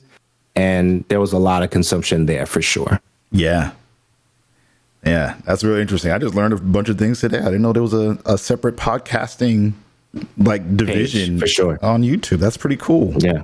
Yeah. I might have to make my next grinding, man. Yeah, I might have to make my next podcast live on YouTube instead of Twitch. Listen, it's definitely something to consider because of what they're doing over there. And then shorts are going to be monetized starting February. And then I think Super Thanks is a thing now on shorts now. YouTube, they're not playing around, man. They're not playing around. They smoothing and moving. Goddamn. Yeah. Well, for sure. We are nearing the end of the podcast. So chat, if y'all have questions that you would like to ask Andrew or myself, feel free to drop those now. I'll be reading those as we close out the podcast. But before we do that, you had mentioned that, the book was going to launch last year, December. What has life been like since basically Thanksgiving? I think the Thanksgiving holiday rush between Thanksgiving to New Year's can be kind of chaotic for keeping in touch with people. So what's been going on in your life? Yeah, so I'm pretty, I would consider myself a pretty private person, even though I'm public facing, right? So my time is usually spent with my immediate family. So we didn't necessarily travel much during the holidays because we wanted to make sure everybody stayed healthy and things of that nature because we're still in that world, right? But for like writing and preparing for this, I really slowed down the process when I should have rushed meaning like stayed on top of like producing, right? And I'm glad I didn't rush it. I'm glad you didn't too. Right. Because there was so much to learn between December and, even myself, like one of the situations that happened for me last year was just, different people couldn't be in my life anymore. Right. And I had to be honest about that. Like, you're not making me feel good about being with you. Right. I'm not talking about like marriage or anything like that because my wife and I are good. Right. I'm not talking about that. I'm just talking about like just friends and colleagues that you think they have your best interest at heart, and you're like, but you really don't, though, right? And then you have to part ways for that. And what it does is once it eliminates that weight, you just have your focus actually comes back, right? Where it's supposed to be. And I think that made it easier for me to get back into the groove of, okay, I've heard the conversations for the last 14 weeks for podcasts. I know what people are asking, and even what they're not asking, I can kind of like hint that the way I format what I'm going to say in the book. It's time. It's time. It's time. So January is pulling up really soon. I'm like, I'm going to lose a couple of days of sleep, but I think it's time. It's time to rock and roll. And then we got to the point where the manuscript was done and it was being checked. And I was like, okay, it's good. Then I, dedication page and preface information and chapter layout. And yeah, it was time. And here we are, man. We got here. You got here. The book is out. Yeah. Make sure, once again, chat, that y'all check out Andrew's book. I'm linking it once again. Please go give him some love if you haven't already done so. If you're not buying it, share it on social media, because that's where so many people are. So share it when you can. And yeah, I feel like I just went to a book reading and interview session with an author that was here in Austin, and he talked. I'm blanking on his name because my wife signed this up for it. But he talked about the fact that he hadn't produced a book in a while prior to his most recent one, and he felt bad about it at first, but then realized, like, sometimes what you got to do is just sit on it and let it cook, and just like don't rush it. So that's why when you said, like, you was thinking about rushing it in December, but you're glad you didn't. Like, it really resonated, because like I literally was just, this other published author, several books, millions of copies sold, said the same exact things. Like, when it's time, it's time, and you got to keep working on it, but don't rush it, because the minute you do that, you're going to put something out and you can be like, I wish I had done this. I wish I had done that. And we're always going to be perfectionists because we're our own worst critic. We're always trying to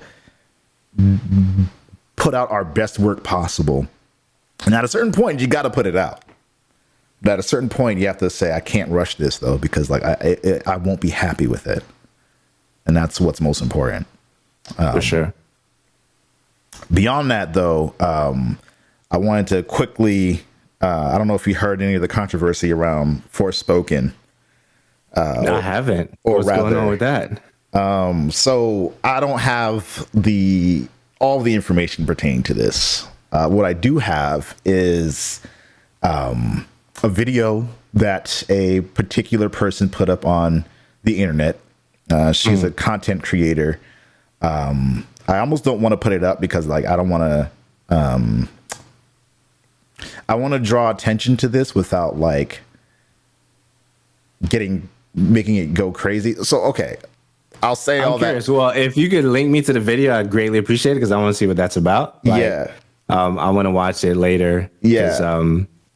So yeah, I would love to see what that's about for sure. It's a controversy regarding Forspoken on two fronts. One, that it's a game that is black forward, right? The main character is a black woman. And I'm not surprised by that. Okay. Yeah, and it is something that I'm personally super excited about. Not only because it's like black girl magic, literally, but the last time we had a black female protagonist in like a AAA game, I think was Remember Me, which is ironic because a lot of people don't remember that game. Capcom? Yes. And I could be wrong. There could be another game that is a main black female character. I don't remember if there is since then, but this is probably like the most prominent one that we have right now. And allegedly, like, a lot of the development team just like isn't black. So like there's not a lot of like black representation in the development pipeline of creating this experience, which it doesn't have to be all black people working on the project, but Doesn't have to be, no. there is a certain responsibility with something with this much weight to like have people in the room who are Black who can speak to that experience and help you Absolutely. make decisions on the game based on what we know in our own cultures. Like, yo, like you don't want to have the first scene. Not that this is the case, but like you don't want to have the first scene, some girl sitting there just like legs kicked up with some fried chicken, like grease all over her face and shit. Like, right. Not that they would ever do that, but like there are certain things that we know within our culture that would just be like, yo, you don't want to do this for the game featuring a Black character. Right. So I'll preface that by saying that, or preface that by saying that. But allegedly, she had like. I actually want to hear your thoughts on this, actually. She had gotten lowballed pretty hard on a sponsored opportunity for Forspoken, and she's a Black woman. And she Why'd she get lowballed? Because she's Black? She believes it's because she's Black. It could very well be. It also could very well not be. So she, oftentimes what happens with these sponsored opportunities is they'll ask you, how much would it cost for you to do this? And then you give them a number. And then usually what happens is there's some kind of negotiation where it's like, we weren't looking to spend that much, but we can meet you here. Sometimes what happens is it's like, we're just not going to work with you because you asked for too much, which is just a weird thing to do in general. So I don't know if that's what happened here, but allegedly she gave them a number. They came back with a much lower number, and that's all we heard about that. So I want to know what your thoughts are on, if it was egregious for them to lowball her, depending on what the situation is. Because again, like, I don't know based on this story, like if there was a negotiation phase. It doesn't even sound like it was, but that sounds weird to me. Yeah. So I might take the safe route on this, but let me think about it for a second, because there's still a lot of information that we don't know, right? Right. And usually when things are presented, the initial thing that happens is we whoever the person is, they ask for the budget. What's your budget? Depending on what your budget is, then I can ask a number, right? So if that information isn't given publicly, then the story is different, right? It's completely different. Right, that's what I'm saying. So Yeah. if there's a budget and you know what the budget is and you ask the number and the budget is there, you should be able to get that number, right? Yeah. But historically speaking, we've seen this happen before, right? With comedians. Yes. With actors. Right? And and Netflix deals and some other streaming platform deals. And almost always they were people of color. Right? I don't hear people who are not people of color having this kind of story come out where they give a number or whatever and they get lowballed or whatever. If it is, it's rare, but we don't hear it as often as we do for, people of color.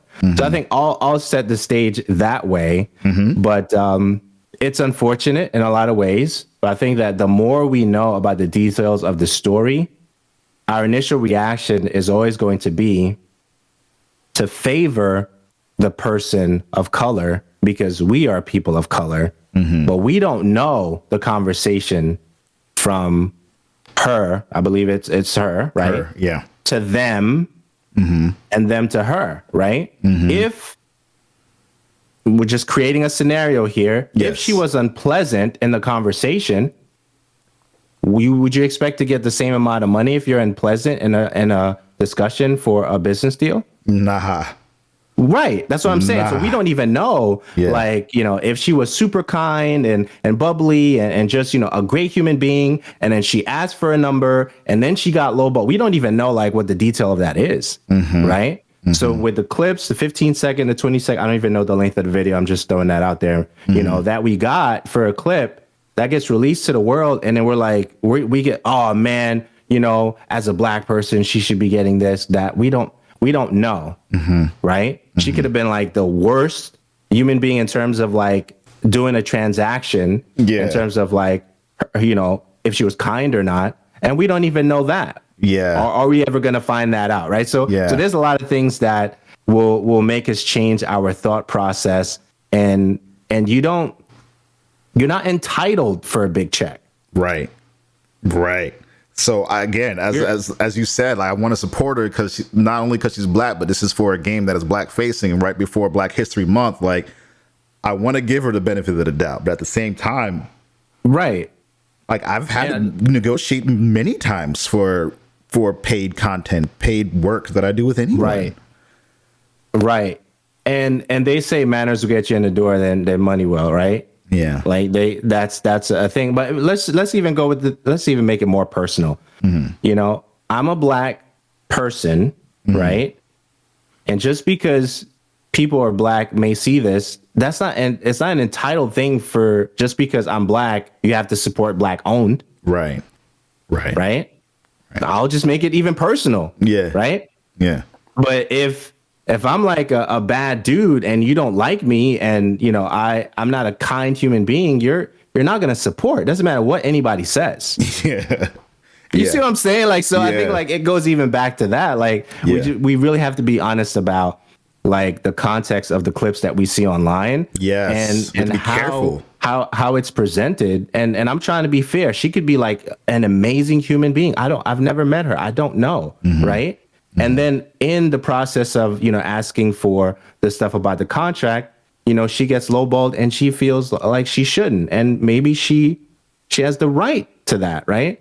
Or she's not a pleasant human being and they're like, nah, this is what you're going to get. Or they don't have the budget for it. Like, they literally were just like, this is how much we're going to dedicate for this, Right. So, yeah.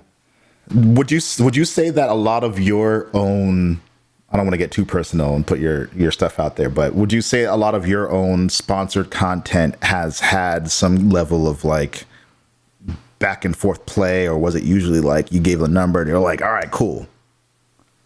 I think for me, it always felt like a test. Right. It is a game. Yeah. So being at a place, and I can't mention the name of the company that this happened with, but I was going to an event, right? And then I heard that this company was going to be there. And then it was like, oh yeah, I'm going to be there too, right? I'll see you when I get there. And they're like, yeah, oh, are you really showing up? I said, yeah, I'm showing up. So I said I was going to be there. I'm going to be there. when I show up to the event, right? Then it's like, oh, you said you were coming, so we're here at this location. I'm like, all right, I'll pull it up, right? So I pull up. So like when I pulled up, it felt like a test. It felt like, was I really going to do what I said I was going to do? Or was it just a conversation over the internet that because you were going to be there, it sounded good to say that I was going to be there too? Yeah, right? Yeah. And then once I get there and show up and you're like, yo, you're really here. I said, but I told you I was coming. Right? Why is this a surprise? Right? Yeah. It's a surprise, right? And then we have the conversation, we laugh, they usually have, the counter where you can, grab a coffee or a tea or stuff and you have a conversation. And then they go, the reason that you're here is because we've been working on this for a long time and it's a brand new thing that we're going to launch in our division. And we wanted you to be a participant in this thing. Yeah. Right? Yeah. So I'm like, great. All right, let's participate. Right. Yeah. So I think those things for me has happened a couple of times where things feel like a test. But I think with you and I, our reputation really speaks for itself because we're not trying to do gotcha kind of conversations online. Yes, we may be provocative in how we present certain things, but at the end of the day, we just want to create and just have a good time, right? And I think that conversation is still benefiting me today. I'll say it that way. Yeah. It's I feel like the takeaway from this is that it's important to have the long-term goal or the end game in mind when moving. in this industry, especially. Absolutely. I don't know. People move around. People move around. People talk. And people talk, and they remember you. Yeah. They remember you. That's a fact. Yeah. So for anyone who saw that video, who knows what I'm talking about, just like, you know, take in every bit of information with a grain of salt, right? Like, it's so easy for us to immediately react to things and like assume a lot of things about a certain situation. So, you know, we had this conversation and talked about this to kind of give some details and context about like why it's important not to jump on stuff, right? Or to just be kind of thinking about beyond what you see or hear right away. Like the same thing happened similarly with the Bayonetta 3 voice actor. And then it turned out that, like, you know, she had said that she didn't get paid for a certain thing. And then more information came out that she did get paid for a certain thing, and she asked for more. And the developers kind of communicated that, like, you know, we're happy to continue negotiation with you, but this isn't what we agreed upon. This isn't what we specified in our initial conversation. Like, we can continue this conversation. She kind of turned into something else. So not to say that this is going to happen here, but just to be mindful of that kind of thing happening all throughout. And I just don't want to see this game suffer because of that, you know. Not that I have any sway in the matter or any kind of stock in the matter. But as someone who hasn't seen a game like this before, especially starring a black lead, a female black lead, it's almost important for us to kind of like protect the idea of this existing. Yeah. Has she done any interviews that are publicly on YouTube? Because I want to like see like some of her conversations for like promoting the game. I'm curious right now. So I may dip into that and see if she's done any conversations, you know, leading up to the game release. I don't know if it's out yet. Yeah, it's not out yet, but yeah, I want to see like her demeanor and conversations. And of course, media train, you know, it is what it is. But like you can kind of tell if, you know, people are just, you can kind of tell by watching, you know, some stuff. But yeah, that's interesting, man. It's when there's silos. So for example, I'll just say this, and then I think it's important to add this for sure. When there's silos, right? And then people are building like, you know, cult like followings, right? On platforms, whether you look at your Twitch, right? Twitch platform, there's a lot of silos, streamer talking about streamer, you know, streamer fans and supporters will come into another streamer's chat, say, oh, how could you say this about my favorite streamer, right? When you have all those things that happen, right? Drama. It can get toxic really, really fast. Like you have things that happen on Twitch. I don't see it on YouTube because YouTube try not to play that game, right? I see it on Clubhouse. I see it on Twitter Spaces. So whenever there's cult-like followings in a lot of different things, and you know, a certain affinity for a particular demographic, right? Especially if you're in that demographic, we have to find ways to remove our biases. Yeah, for sure. I agree. Chat, if y'all have thoughts as well, feel free to leave them.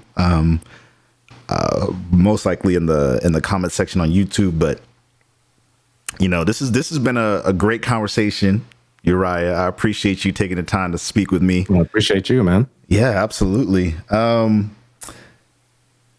think if is there anything else that you wanted to kind of say to the people before we head out? Just go after your dreams. You know, if you want to start a podcast, go ahead and start it. If you want to start a YouTube channel, start it. Nobody cares about you. Nobody cares about me. I'll keep it real. Nobody cares. Just go create the content that you want to create. And check out the book. Yes. Check out the book. Absolutely. Yeah, y'all, it's been a pleasure. It's been real. It's been a return to the podcast. So I want to try to do these at least once every 2 weeks. Let's see how that goes. That's going to be my goal. You can do it, man. Yeah. You can do it. Absolutely. All right, y'all. I'm going to head out. I'm going to roast some coffee. I might be back on again later today to do some Call of Duty things. But are you going to be doing any streaming or any delving into any games or content? I think I'm going to check out what's going on with this Forspoken stuff, man. I think I'm going to check out that. I think we're planning to record the podcast later today. Okay. So that'll be 6:34. And yeah, I think coffee sounds really good. I'm about to do that as well. Maybe with some toast and peanut butter. Hey, do that. Yes. There's a little honey on there too. A little something. Banana. Yeah, it's going to be good, man. Yeah. Hell yeah. All right, y'all. Make sure you check out Andrew's book. I would be remiss if I didn't mention that again, but it's Podcasting What You Should Know. What you should know about this podcast is Andrew Alliance is amazing. He is a wealth of knowledge, a wealth of positivity, and I would appreciate it if you would, at the very least, share his book. I'm going to put it in the link one more again. And with that, we'll end the stream. Thank you all so much, and I'll catch you next time.